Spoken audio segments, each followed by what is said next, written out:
IELTS reading এ true false not given এর আরও একটি কমন ট্র্যাপ হচ্ছে ডিটারমিনার্স। তো আমরা অনেক সময় খেয়াল রাখি না, এবং পরীক্ষার হলে যেহেতু অনেক নার্ভাস থাকি, সেক্ষেত্রে আমরা খুব বেশি পরিমাণ এই ব্যাপারগুলোর দিকে চেষ্টা করলেও ইগনোরড হয়ে যায়, কিংবা অত বেশি মাইন্ডফুল থাকতে পারি না। কি হয় সাধারণত, ধরেন প্যাসেজে একটি ইনফরমেশন আছে, all scientist think climate change is natural, কিন্তু আমাদের প্রশ্নে দেওয়া রয়েছে some scientist believe climate change is obvious. এখানে আপনার মনে হচ্ছে দুইটা ইনফরমেশনই একই রকম, কিন্তু পার্থক্যটা গড়ে দিয়েছে সাম এবং all. All scientist are some scientist দুইটা কথা কিন্তু একরকম না। এটাই হচ্ছে ডিটারমিনার্সের ট্র্যাপ।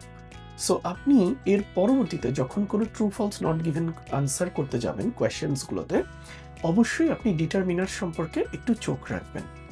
আমরা যেগুলো দেখে থাকি সবচেয়ে common each, every, many, much, few, little, some, আরও আছে। এগুলোর একটা লিস্ট আপনি তৈরি করবেন। চ্যাটজিপিটিকে বললেও আপনাকে তৈরি করে দিবে যে common determiners list for IELTS reading test. So এগুলোতে যদি একটু খেয়াল রাখেন, আমার মনে হয় আপনার ট্রু ফলস নট গিভেনের আনসার অনেক বেটার হবে। এবং আমরা তো এটাও জানি যে ট্রু হলে ইনফরমেশনটা হুবহু মিলে যাবে, বাট অবভিয়াসলি মাথায় রাখবেন এখানে কিন্তু সিনোনিম ইউজ করবে, সেম ওয়ার্ড ইউজ করবে না।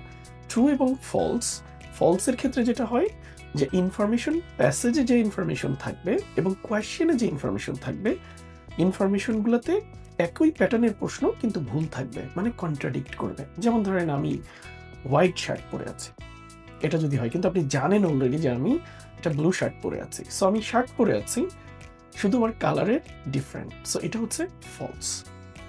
I hope this video will help you, and thank you for watching this video.